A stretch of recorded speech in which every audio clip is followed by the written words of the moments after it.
ইসলামের ইতিহাসে এমন কিছু মুহূর্ত আছে যা শুধু ঘটনা নয়, বরং ভালোবাসা, ত্যাগ আর ঈমানের অনন্য দলিল। তেমনই এক হৃদয় বিদারক ও হৃদয় জুড়ানো ঘটনা ঘটেছিল বিশ্বনবী হজরত মুহাম্মদ সাল্লাল্লাহু আলাইহি ওয়াসাল্লামের জীবনের অন্তিম সময়ে।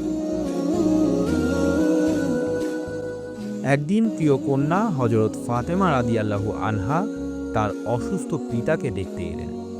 তিনি যখন ঘরে প্রবেশ করলেন, তার চলাফেরা ছিল অবিকল রাসূলুল্লাহ সাল্লাল্লাহু আলাইহি ওয়াসাল্লামের মতো। এই দৃশ্য দেখেই নবী আবেগে বলে উঠলেন, স্বাগতম হে আমার মেয়ে।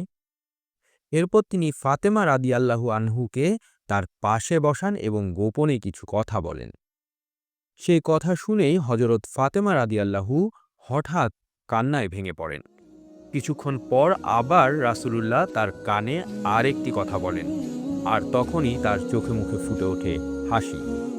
এই দৃশ্যের সাক্ষী ছিলেন উল্লুম মুমিনিন হজরত আয়েশা রাদিয়াল্লাহু আনহা। তিনি অবাক হয়ে বলেন, আজকের মতো আনন্দ আর বেদনা একসঙ্গে কাউকে আগে দেখিনি। তবে সেদিন ফাতেমা রাদিয়াল্লাহু রাসূলুল্লাহ এর গোপন কথা প্রকাশ করেনি। বিশ্ব নবী এর ইন্তেকালের পর হজরত আয়েশা রাদিয়াল্লাহু এর অনুরোধে অবশেষে সেই রহস্য উন্মোচন করেন ফাতেমা রাদিয়াল্লাহু।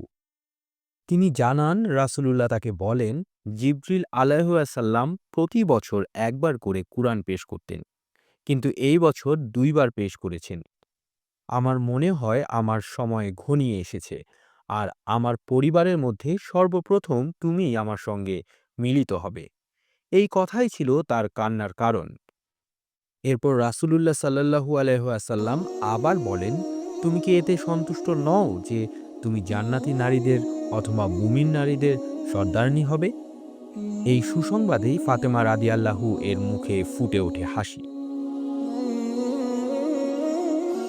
এই ঘটনা শুধু পিতা কন্যার আবেগঘন মুহূর্তই নয়, এটি আহলে বাইতের মর্যাদা ও রাসূলুল্লাহর ভালোবাসার অনন্য দৃষ্টান্ত। যদিও হজরত আয়েশা রাদিয়াল্লাহু ছিলেন প্রিয়তম স্ত্রী, তবুও ফাতেমা রাদিয়াল্লাহু ছিলেন তার কলিজার টুকরা, আহলে বাইতের উজ্জ্বল প্রতীক। এই ঘটনাই আমাদের শিক্ষা দেয়, আহলে বাইতকে ভালোবাসা ঈমানের অংশ। তাদের প্রতি সম্মান, ভালোবাসা ও মর্যাদা প্রদর্শন করা প্রত্যেক মুসলমানের দায়িত্ব।